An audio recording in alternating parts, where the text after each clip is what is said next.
Many thanks for joining us here on News Today to have our first story this hour. And the Deputy General Secretary of the National Democratic Congress has expressed disgust at a proposal by the Institute of Economic Affairs to pitch President John Dramani Mahama against the presidential candidate of the New Patriotic Party, Nana Addo Akufo-Addo, in a debate. Speaking earlier on News Desk, Mr. Lawson described as absurd and discriminatory the decision taken by the Institute of Economic Affairs to have the president and flag bearer of the National Democratic Congress debate the leader and flag bearer of the largest opposition party in the country, Nana Akufo-Addo. How would they go? How would people get to know of them? Well, I mean, I think to be an animal farm, where all animals are equal, so it's very discriminatory, and it's not good for any democracy. Let us condemn it. If you want to uphold it, fine, so be it, because you say it makes political sense. To me, it is absurd. It doesn't make any political sense. We are talking of the substantive is the issue aspect, the proposal. We are not the issue aspect, not the organization. We come down to the second matter. Here, an absurd proposal has been made. Let's stick to that issue and leave the other. If it comes to the institutional organization, it's another matter. Let's speak to the issue. You call because of that proposal, and I say it's an absurd. It's good for this young democracy of ours. Okay. Every political party is important. Every flag bearer is important. So they all want to show or propagate their manifestos and what to do and what not to do. Yes, it's not the president who decides. It is not the president who decides. It's the party who decides. Those parties, those decisions are intra. I would bring the powers of the party. I'm sure the president indicated it when he was talking the last time. He said the party would have to decide when it comes to the IE debate and others. So I think we take it from there. So we would have to meet and decide. But to me, I'm telling you that absurd. It's the most absurd proposals I've heard in recent times. It's very discriminatory. It's not good for any civilized democracy on earth. The party will decide when to meet. At our own convenience, we'll decide when to meet. They don't control. They don't control us. They are not the people who administer our party. So if they have given, let them give their timeline. That is up to them. We don't work according to their programs or their timeline. We work according to the timeline of NDC party or members of our party, not. We don't succumb to any whims and caprices of any, but they are part of our members. They decide what to do. George Lawson, however, adds that the decision to participate in such a debate rests with the leadership of the party. Hence, a meeting will be scheduled in due course to take a firm take on whether or not the NDC will be taking part in this year's presidential debates by the IEA. The one that you talking about, it was a direct challenge to Nana Akufo-Addo, not anybody organizing it. It's between the two of them. The president who threw that challenge. It is not that he threw the challenge for somebody to organize for them. No. But the person is just giving you a platform. The person is not necessarily going to... If he needs a platform, he will tell you, I need your platform. He never said he needed anybody's platform. So the president doesn't need the IEA platform to engage? He never mentioned that. You said, you were talking about the president. He never said he needed anybody's platform to meet Nana Akufo-Addo. He threw the challenge because he made certain statements that were not correct. So he said he needed them. He's prepared to meet him any day, anywhere, so that they can now go one-on-one, take the issues one by one. That was the challenge he threw to them, not to use anybody's platform. He threw the challenge. To other stories now, and it's almost unanimous among stakeholders brainstorming on Ghana's 40-year development plan that agriculture will be the best vehicle for the eradication of poverty. The various positions on the country's development collated by the National Development Planning Committee were presented at an inclusive forum held in Accra on Tuesday. The participants were also of the view a change of mindset is needed if the plan is to succeed. The goal of the National Development Planning Committee is to solicit ideas from all sectors to incorporate into a long-term plan for the country. Apart from the various governmental, non-governmental and civil society organizations whose input have already been sought, the event also brought together development partners such as UNICEF, the World Bank, UNDP and Action Aid, who the NDPC says will help bring the various plans into fruition. Inclusive development for Ghana. and it's one of the critical issues all over the world that we are talking about. Those of you who have been following the SDGs or UN Agenda 2030, you realize that the central message is inclusive development. The policies that they plan to implement, and to see how these link up with the long-term plan that we are preparing, the long-term vision that we are trying to establish, how what they are currently doing fit into that. So that is the stage that we have reached. But that is not the end. We are also going to engage the various professional groups, engineers association, planners association, architects, nurses, midwives, and all these professional groups, so that we also listen to them, their perspectives of the kind of Ghana that we want to have or we should have, and how we can achieve that. The National Forum on Inclusive Development, which was themed Promoting Growth and Fair Opportunity for the Poorest, formed part of the process of preparing a long-term national developmental plan for Ghana with the aim of foreseeing a socio-economic transformation for Ghanaians.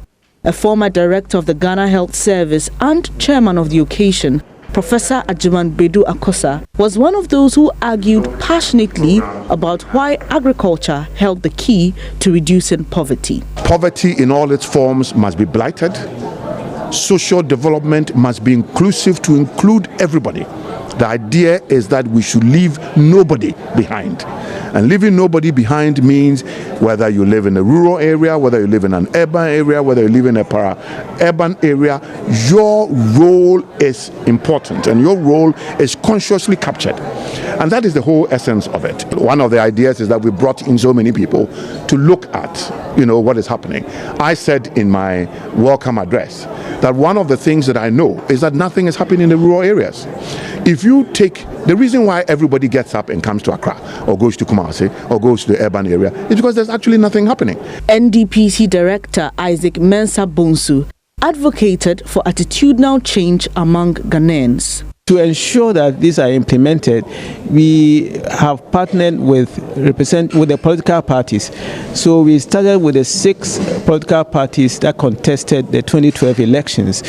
So those political parties have given us 2 representatives each who have been working with us as we go around. The idea is that if we work with them to listen to the people, what the people want, and have a collective vision for the nation, we believe that they will be morally bound to implement what we have developed together.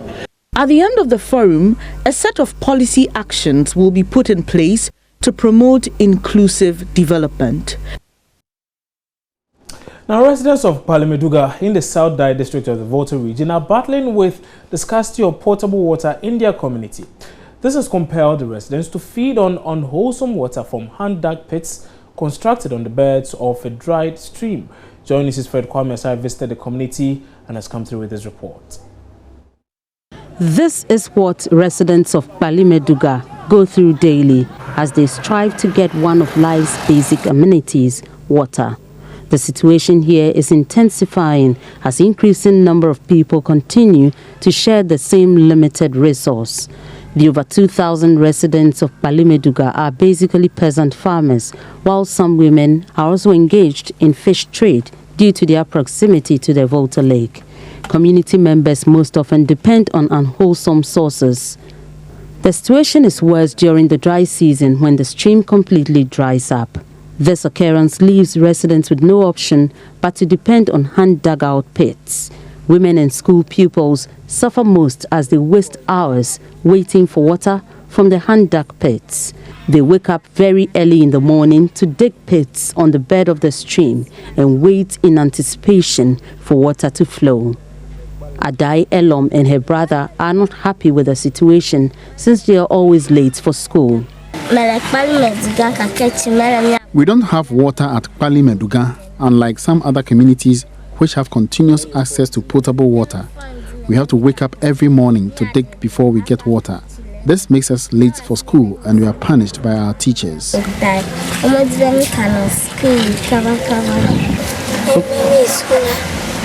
This is what we do every morning. Wake up and dig the ground for water before we can bath and get ready for school. This occurrence is disturbing our education since we are always late to school. Because I'm scared I will be punished for being late to school, I most of the times do not go. We want our community to be given potable water just like other communities. We are pleading with the government.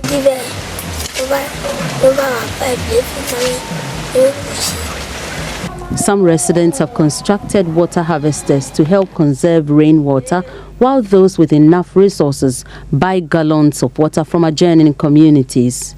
A single mother, Eunice Jansi, does not have money to buy gallons of water or travel out of the community to get potable water for use. She solely relies on water from the hand-dug pits. We are suffering too much from the scarcity of potable water in our community. We have to wake up about 2 a.m. and go to the streams to dig and wait for the water. We at times don't wash our dirty clothes for more than 2 weeks because there's no water. We go for days without water in our community. Sometimes the fire service tanker comes to sell water to us at 150 cedis per water tanker, but it is not enough.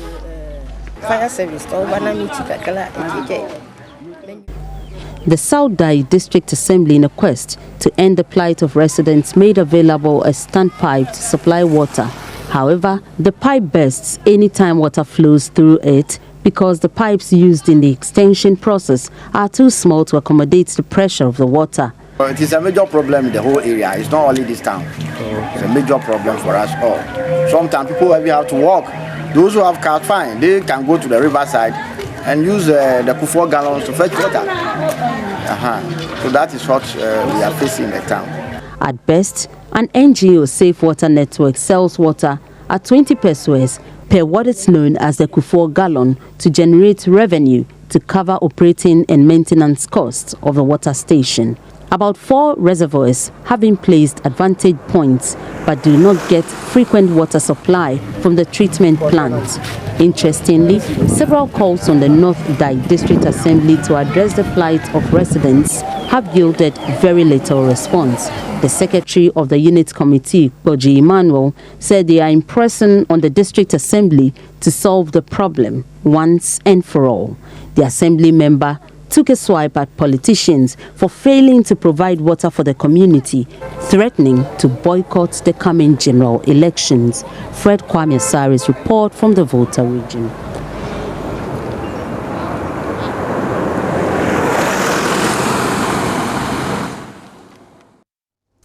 It's an outlandish community with no infrastructure facility to better their lives. Residents of the community, especially pregnant women, have to cross rivers in order to access antenatal care or even in some instances deliver.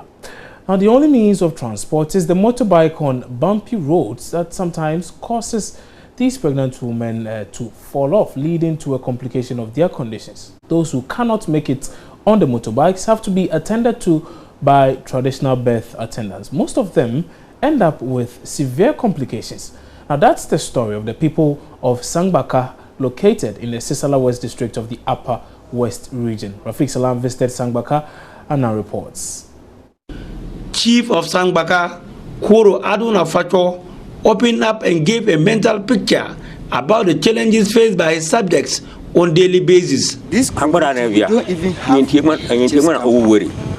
we access our health facility from Gwal. Our women in the rainy season cannot access health care, especially pregnant women. Last year alone, 4 pregnant women delivered on the way. 2 had accident even on the way to Gwal to go and deliver. Sangbaka is located about 28 kilometers from the Sisala West district capital, Bolu. It is an outlandish community and has a population of a little over 450. The community is one of the 5 communities in the Sisala West district that has neither electricity nor feeder road linking them to any other community in the district. During the rainy season, residents in the community are often cut off from other communities in the area. They have no health facility to cater for their health needs when they are sick. Pregnant women depend on traditional birth attendants for delivery. Most of them ended having complications after delivery. a situation they describe as dangerous for them to bear. A highly pregnant Wewo Aminatu shared her frustration with me. There are so many rivers separating Sangwaka community from Gbal, others Nyentie, and the health centers around where we can also get access to health is Zini, Gbal, or Golu. And because of the rivers separating them, rainy season like this, we cannot have access to any of these health centers. Now they go to Golu, especially for delivery. And rainy season like this, some even deliver in the house here. And because of that, some will even be limping because of that. Because if you deliver in the hospital and there is any problem, they know how to take care of you. But when you deliver in the house and there is any problem, because they cannot send you to hospital, they don't know what to do. They will be doing their local medicine, which will not help you, maybe. Sometimes you will be suffering, others will even fall sick after delivery. So as I'm pregnant, I'm just afraid. I don't know what will happen if I want to deliver. Shortly after the interview, she had labor pains. She was carried on a motorbike on the bumpy 16-kilometer bumpy road to Zini, sandwiched by two muscular-built men for delivery. Potable water is hard to come by at Sangbaka. They depend on ponds and wells which they share with their animals. They have fears that they could be sick drinking from the contaminated water. Education is on a nosedive in the area. The community can only boast of a kindergarten and 3 classrooms for lower primary. Those who have dreams of completing the basic school have to walk daily 10 kilometers to Nyentie in order to fulfill that dream. Sometimes they do it by crossing 3 rivers to get to the school. Pupils who cannot make it have to stay at home to play among themselves. Residents of the community have this plea for the government and other benevolent organizations. We are pleading with the government to come and do something for us, because if there is no road, no health, no education, nothing for us. And because of the road, even women are afraid to become pregnant. If you die because of one, the second one you will be afraid because you don't know whether you can deliver or not. Meanwhile, Upper West Regional Minister Amin Amidu Suleimani, who also doubles as the Member of Parliament for the area at the annual Buala Kelwe Festival, assured the people that plans are far afoot to fixing them. We are constructing a road from Bulu and works are progressing to link Sambaka to Bulu. We have also advertised works to link Sambaka to Bal, and we are looking for funding to link Sambaka to Nyentie. We haven't forgotten of Sambaka. Sambaka will be linked, will be opened up. Reporting for Joy News, Rafiq Salam, Sambaka. You're watching news today here on your Joy News channel on Multi TV. We're taking a break. We'll return shortly with a lot more stories. Don't go away.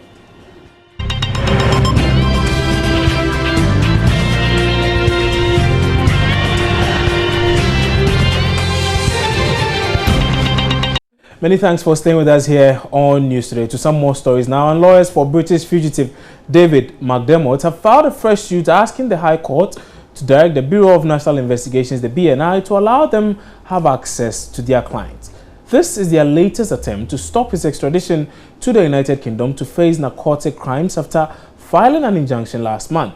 The court had earlier ordered the extradition of David McDermott, but it is unclear whether the state has carried out those directives, even though his lawyers sought to stop it in court. Speaking to join us is Raymond Akwa, lead lawyer for McDermott. Kojoga Adaudu said they want the court to intervene because all attempts to see Mr. McDermott has not been successful.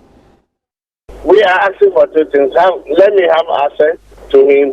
If I cannot have access to him, produce him, and let the court give a direction that I should have access to him to file my necessary process. Have you tried on several occasions to convince the BNI that you really need him? You fill a form that you want to visit a suspect, and if they give you the access, come and visit, and they say, speak to this person also says, speak to another person. They're not being told anything.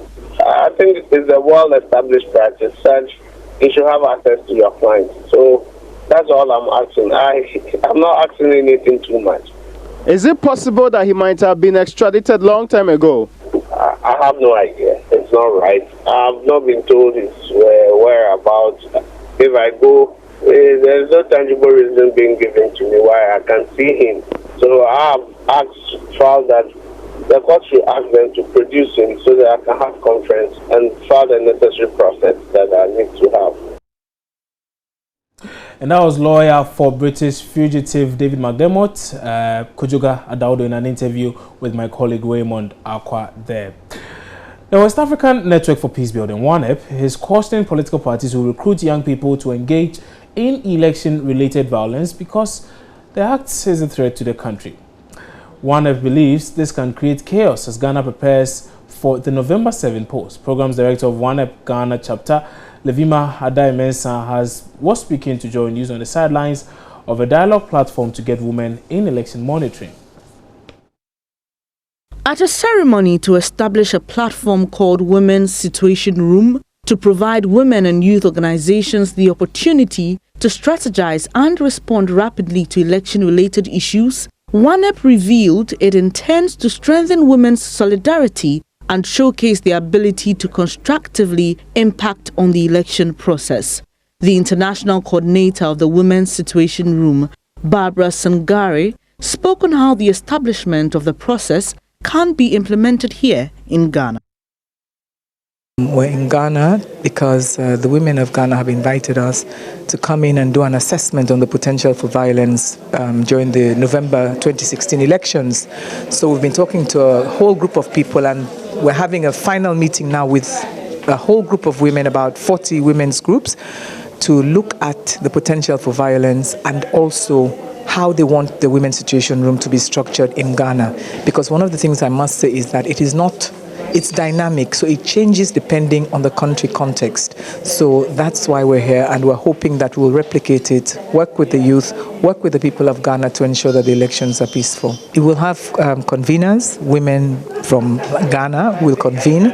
They will act as oversight for the women, the WSR Secretariat. There will be a secretariat that will coordinate all the activities from the start of the process, and it will be led by a national coordinator. The program director of ONEP, Levima Adai-Mensah, speaking to Joy News, cautioned political parties in the country not to engage young people in election-related armed violence. He warned such moves can harm the democratic process and pose a threat to the country as Ghana prepares for the November 7 polls. What we realize is that as we get closer and closer to elections, or with elections, come additional risks, because even risks that have already been identified that are not related to elections become even bigger issues during elections, or during elections there are triggers that easily bring these threats to life. For instance, in Ghana, we've already seen youth being recruited to engage in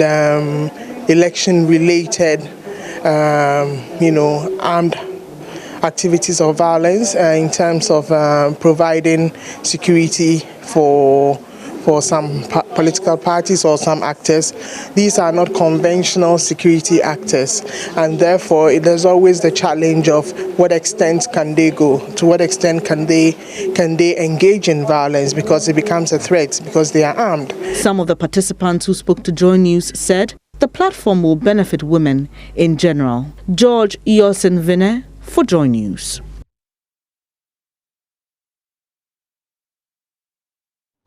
Well, the business team is standing by with some updates here on News Today. Stay on.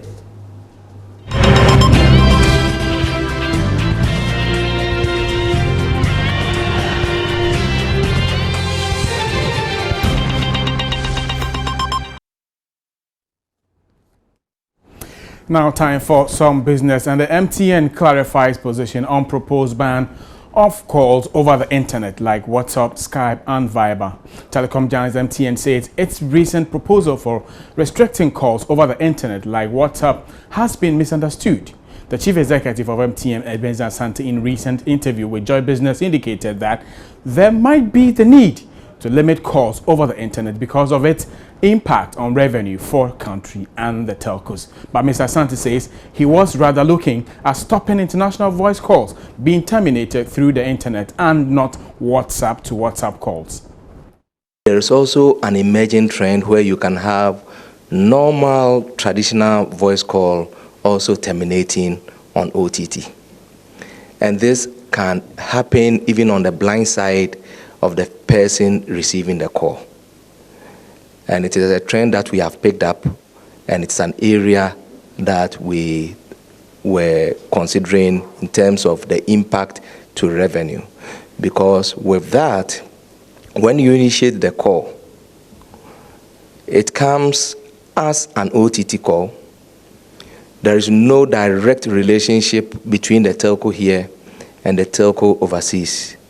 So the tariff that is charged as a normal call that a person initiated, there is no exchange in terms of the fees that they have to pay to the terminating telco. Mr. Asante, however, adds he is not calling for a ban on OTT calls like WhatsApp. When we talk about regulation to guide the way we interact with OTTs, it is not about banning the use of OTT network. Not at all. All the OTTs are our partners. So we are not asking for this partners' business to be banned. That is not what we are suggesting, but there should be proper regulation. Mind you, the OTTs are also into proper business. They are not into charity. It's a business model they are running. You initiate a call over OTT, you think you've made a very cheap call or sometimes even a free call, but you are exchanging your data in return. Is there a data protection guideline that we have signed with them? You receive advertisement in exchange. Is there anything that guides this relationship between you and the OTT you are using, between the MTN platform and the OTT that you are accessing? That is the kind of regulation discussion we are talking about, and we are not talking specifically about banning any OTT. And looking at the industry, looking at the popularity of technology, I tell you, it will even be very, very, very difficult to even conceive of such a notion. So MTN position, we are not about banning any OTT. That is. And that was the Chief Executive Officer of MTN. And the maiden edition of the Ghana Startup Awards is scheduled for this afternoon at the British Council Hall in Accra.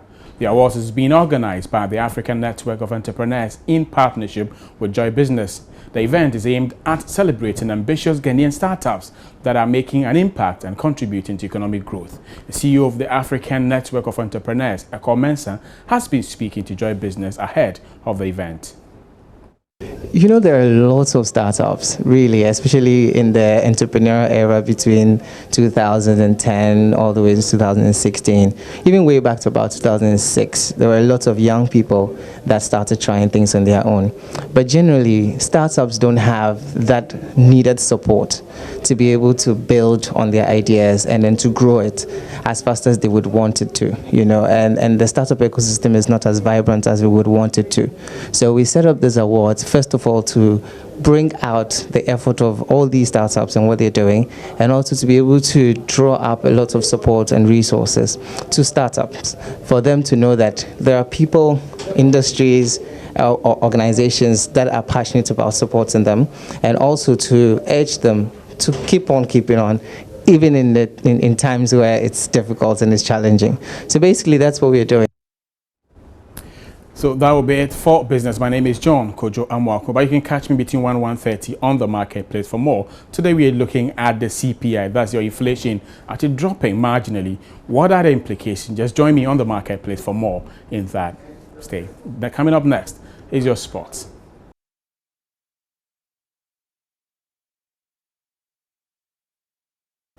Good afternoon, my name is Baba Tando. Let's talk sports right here, right now. And we begin with a problem which is becoming quite very peculiar. Now, skin bleaching has become very rife in our Ghanaian society lately. And surprisingly, it is gaining ground with the male speeches. Now, the latest culprit in the bleaching sensation is former WBO Africa Light Heavyweight and WBO Africa Cruiserweight champion Brian Makamoko. He is popularly known as Bukum Banku. Now, for a sportsman and a boxer at that, we would like to know what the implications, if any, of this bleaching could be. Joining me on the telephone is a dermatologist and owner of Rabito Skin Clinic, Professor Edmond Dele. Hello, sir. Good afternoon to you, and thanks for joining me.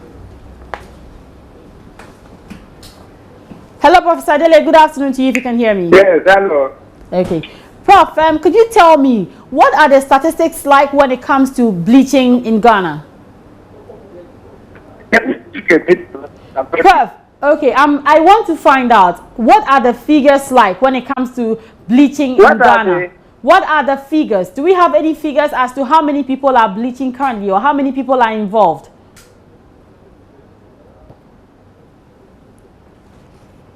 Can you repeat the question? Hello, Prof. Can you hear me?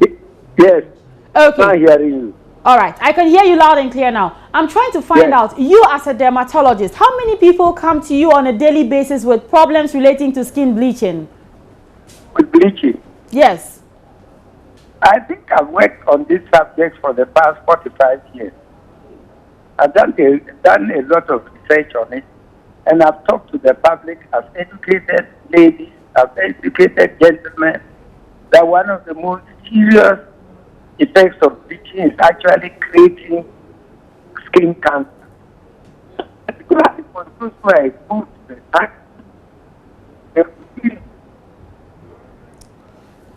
Prof. Dele, if you don't mind, can you reposition yourself a bit?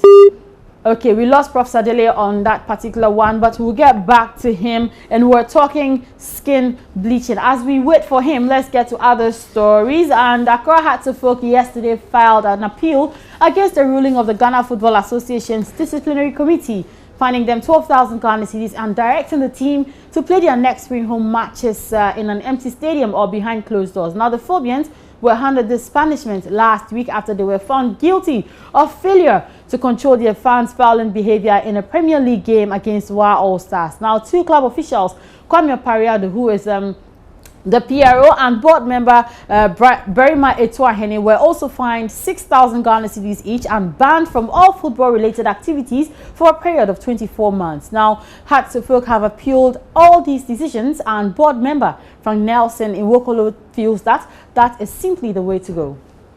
We have 72 hours to appeal, so which happens to be from Thursday till Tuesday. So we have shown remorse by allowing our two gentlemen to concede and plead guilty. And across, we equally rebuked our supporters in terms of what has happened. We came out officially to rebuke our supporters that we did not support the acts of violence, because we all know the history of violence, what it has done to this nation. The authorities need to look at it, because the pros and cons of it, if you look at it, the pros weighs against and the cons, or the cons weighs above the pros. So we need to look at it and be able to find a way to resolve this issue. We don't say we don't need to be punished, because we have accepted that we have committed an offense. But again, let's look at it and see the way it will be moderate. You can't just play Accra out of empty stadium for 3 matches, or plead with the disciplinary committee or the appeal committee after justice with mercy. Now, moving on, Ebusua Drops' new coach Prosper Nati says he's optimistic of a quick turnaround for the team in the ongoing Ghana Premier League. Now, Drops have managed just 2 wins after match day 11, and they currently lie bottom of the league log with 9 points. Prosper Nati, who took over from veteran coach J.E. Sapon yesterday, believes they can beat the relegation zone. Remember, they have quality players there. They need some self-belief, they need some self-confidence that they can do it. So it's a matter of negotiation, talking to each other, understanding each other, and letting each other know that we are capable of doing the job. And I think we'll be able. It's about getting into the mindset of the players that we can do it together if we all decide to do it and do it well. So if I'm able to get into the psychology of the players, I think we'll be able to do it. My name is Gladys Osei already. Welcome to the entertainment news segment. Kenneth Ejapon has been praising Abraham Atta for a good gesture how he describes it. According to Kennedy Japan, Abraham Atta has come to show appreciation for the very little things he did contribute to his life. There were 5. Okay. 5 boys that, you know, what I want to say is that, in fact, in my youthful age when I was growing up, I also hawk on the street by selling PK, chocolate, Tatra, Nazet, Rob, and all those things. So when I see young men like that, I want to help. And the only way I can do that is that because I did that and still went to school, that is why I'm here. But if you do that and you don't go to school, you will not have any future. You know, I just do that for them when I look at their personality and what they can do. But he was so smallish. So I said, look, you have to go to school. So anytime I got there, I think the school was running shift. Sometimes it's in the morning, sometimes it's in the afternoon. Okay. So when I get there in the morning and he's selling, I'll ask him, hey, why are you not going to school? I say, oh, I'm in the afternoon. Then sometimes I won't see him in the morning. In the afternoon, I'll see him. So they were running shift. And I get colleagues of his to testify that he was going to school. So it was my wife who told me, hey, Obana na why star no. And I was saying, Baba, I said, I share my Obana Kitwa no woman. I said, wow, okay, that's interesting. But what the guy has done is so marvelous that with the assistance I give to people, his is peanuts. Just a little. Looking at what you've done for people. So for this young man to remember me, and he remembered vividly all the little things I did for him. So for this boy to come back and say he wants to say thank you to me, it's very refreshing and encouraging. Interesting story. Then now let's talk about some wardrobe malfunctions. So former Miss Malaika Hamamat was at this year's VGMAs wearing a particular dress. Many have come to lambast her against the outfit. According to many who saw her, they thought that she showed a bit more of her breast in that footage. Well, so Mahamamat actually got on social media to apologize to everybody she may have offended with her outfit at the VGMA, and she also apologized to the people she presented an award to on stage during the night, telling them to forgive because to err is human, to forgive is divine definition, as she puts it on Twitter. Now, actress Lydia Forson is just not happy. She went ahead to apologize because for her, you choose to wear what you want to wear at what time you want to wear it. Anybody who has a problem with what you wear at a particular time, that person is entitled to that opinion.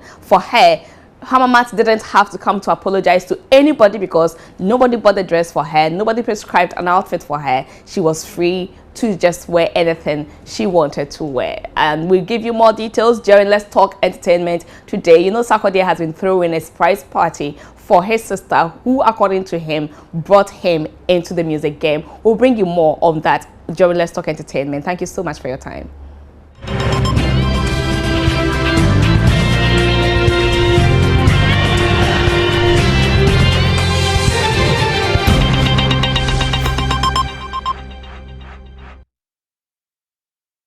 And that's how I wrap up on the news this afternoon on your Joy News channel on Multi TV. Remember, there's a lot more news when you visit www.myjoyonline.com.